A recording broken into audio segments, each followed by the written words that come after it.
Alors, ChatGPT, on l'a tous déjà testé, n'est-ce pas? Mais, soyons honnêtes, on a souvent cette impression de juste gratter la surface. Eh bien, aujourd'hui, on va plonger, vraiment plonger, pour aller chercher tout son potentiel. Allez, c'est parti. Et voilà, cette phrase, elle résume tout. Il y a un fossé énorme entre poser une petite question comme ça, à la volée, et savoir vraiment piloter l'outil pour obtenir des résultats de niveau professionnel. L'idée ici, c'est justement de construire un pont pour traverser ce fossé.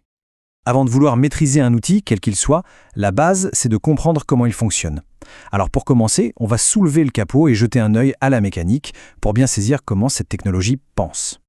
Au cœur de la machine, il y a ce qu'on appelle un grand modèle de langage, ou LLM. Il faut s'imaginer une sorte de cerveau numérique qui aurait lu et digéré une bonne partie d'Internet.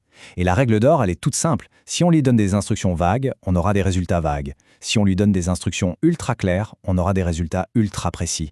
C'est vraiment la base de tout. En fait, ce processus qui a l'air super complexe peut se résumer en 3 temps. D'abord, il y a les entrées. C'est nous, ce sont nos instructions, nos prompts. C'est le point de départ. Ensuite, il y a eu l'entraînement, cette phase où l'IA a appris à décoder des milliards de schémas. Et à la fin, bien sûr, les sorties, c'est le résultat qu'on attend. On comprend tout de suite que c'est en maîtrisant la toute première étape, les entrées, qu'on va pouvoir sculpter la dernière. Ok, les bases sont posées. Maintenant, on attaque le cœur du réacteur, l'art de formuler le prompt parfait. C'est vraiment là que se joue toute la différence entre une utilisation amateur et une utilisation d'expert. Regardez ça. La différence est juste flagrante.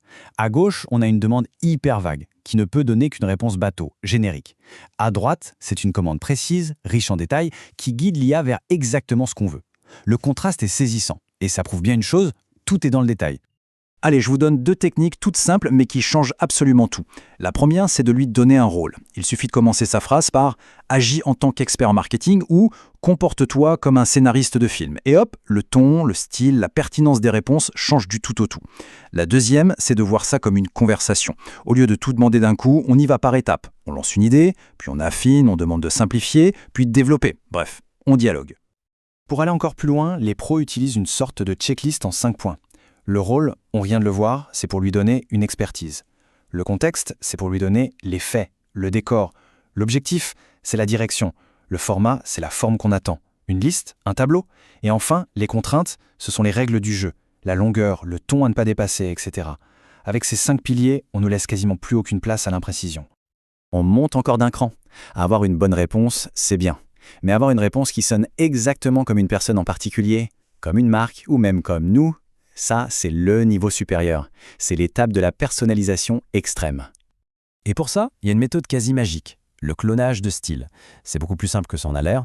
On lui donne quelques exemples de textes qu'on aime, 3, 4, 5 textes. L'IA va les analyser, elle va en extraire l'ADN, le rythme des phrases, le vocabulaire, le ton.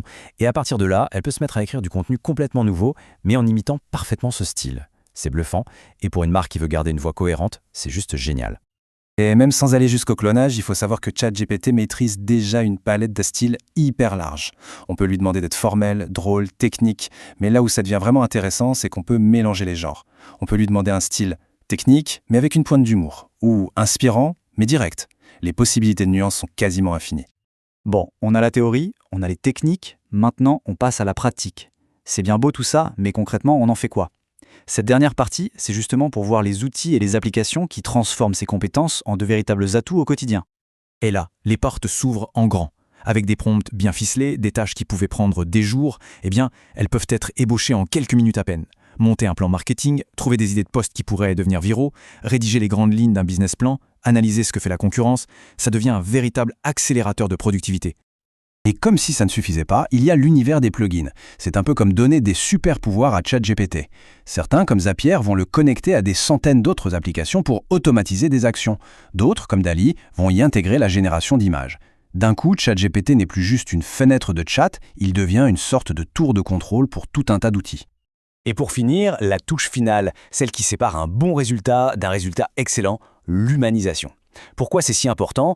Parce qu'un texte 100% généré par IA, ça peut sonner un peu froid, un peu robotique, et surtout ça peut être mal vu par les moteurs de recherche. La dernière étape, c'est donc toujours de repasser dessus, de varier un peu la longueur des phrases, de changer un mot par-ci par-là. C'est ce polissage final qui va rendre le texte vraiment authentique et efficace. Voilà, on a fait le tour. La technologie, on le voit, avance à une vitesse absolument folle. La question, ce n'est plus de savoir si l'IA va changer les choses, mais plutôt de savoir comment on va s'y adapter. Alors, pour conclure, la vraie question, c'est celle-ci. Est-ce que nos compétences vont évoluer aussi vite qu'elle ?